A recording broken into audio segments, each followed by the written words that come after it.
თუ დაეცემი, ის წამოდგომაში არ დაგეხმარება. თუ შეცდები, ის სახალხოდ დაგცინებს. ის ნერვებზე თამაშის ვირტუოზია და კოჟრებზე დაბიჯების დიდოსტატი. ის შეიარაღებულია მიკროფონით და ძალიან საშიშია. ჯოკერი, დავით ლიკლიკაძის საავტორო გადაცემა. უსმინე ყოველდღე, შაბათ-კვირის გარდა, ძველი ქალაქის ეთერში. ჯოკერი, სასაცილოა. ქუთაისი რუსთაველზე, პინგვინი ჭორვილაში, ზვიგენი სოლოლაკში, გვირი ხინკალში, აირია ქვეყანა, მაგრად აირია. გამარჯობა, ეს გადაცემა ჯოკერია. მე დათო ლიკლიკაძე, რადიო ძველი ქალაქის ტალღებზე, FM 7-9-ზე. ამხანაგო მოქალაქევ, თქვენ შეგირცხვათ ულვაში, ქუჩაში რომ იფურთხებით, ჩააფურთხეთ ურნაში.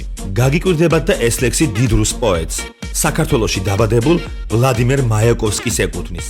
საქართველოს ყოფილმა პრემიერმა როგორც იქნა დააფუძნა და რეგისტრაციაში გაატარა თავისი არასამთავრობო ორგანიზაცია, რომელსაც მოქალაქე უწოდა.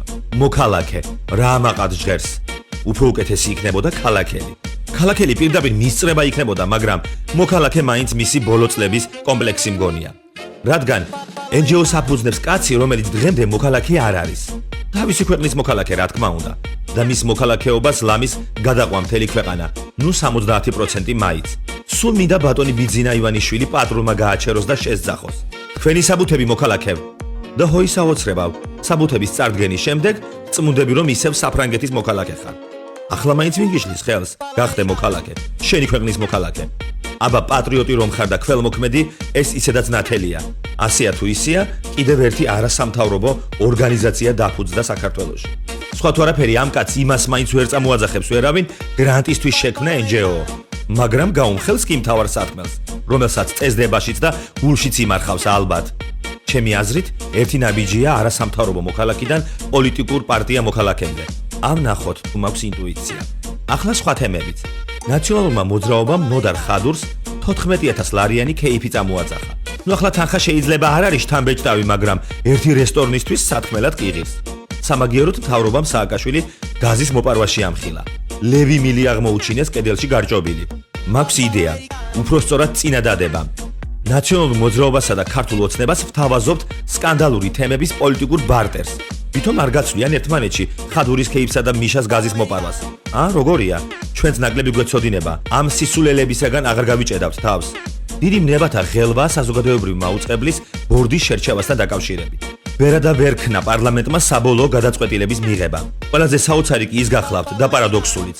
უმრავლესობა მხარს არ უჭერს თავისივე წამოყენებულ კანდიდატს და აგერ უკვე მეორედ ჩააგდეს საკითხი. საუკუნის კომენტარი გააკეთა ირაკლი სესიაშვილმა, პარლამენტარმა, თავდაცვისა და უშიშროების საპარლამენტო კომიტეტის თავმჯდომარემ. დეპუტატმა ჟურნალისტებთან განმარტა, რომ ნინია კაკაბაძისათვის ხმის მიცემის სურვილი არათუ მეორედ პირველადაც არ მქონიაო. ხოლო კითხვას პირველ კენჭისყრაზე, აბა რატომ მიეცი ნინიასო ასე პასუხობს. იცით რა არის? სამწუხაროდ როგორც ჩანს ყურადღება გამეფანტა და ყურადღება არ მიმიქცევია მაგ საკითხისათვის. თორემ მე ხმის მიცემის სურვილი არ მქონია. უბრალოდ ყურადღება გამეფანტა. ჩემს მეგობარს ვესაუბრებოდი. ყურადღება გამეფანტა და იმიტომ მივეცი ხმა, თორემ რეალურად ხმას არ ვაძლევდი. აცხადებს სესიაშვილი. აცხადებს დეპუტატი, რომელიც საქართველოს, ჩვენი სამშობლოს, თავდაცვისა და უშიშროების საპარლამენტო კომიტეტის თავმჯდომარის პოსტს იკავებს. ყველაფერი, მაგრამ ამ ლარს რომ ენძრევა, ვინმე გადადგეს მაინც. ან ნაცებს დააბრალეთ, ან ხილვა მოარტყით, რაღაცა ქენით, ხალხი არა ხართ. ხილვაზე გამახსენდა. მოდით ამ რადიო გადაცემით იმ კაც გაუმარჯოს, ვინც დედაპარასკევას დაძახილზე ცხეთაში გავარდა და ორი სურვილიდან ერთი უკრაინელი ხალხის გამარჯვება შეავედრა.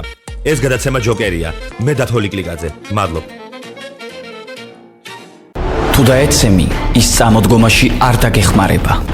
თუ შეცდები, ის სახალხოდ დაგცინებს. ის ნერვებზე თამაშის ვირტუოზია და კოჟრებზე დაბიჯების დიდოსტატი. ის შეიარაღებულია მიკროფონით და ძალიან საშიშია. ჯოკერი, დავით ლიკლიკაძის საავტორო გადაცემა. უსმინე ყოველდღე, შაბათ-კვირის გარდა, ძველი ქალაქის ეთერში. ჯოკერი, სასაცილოა.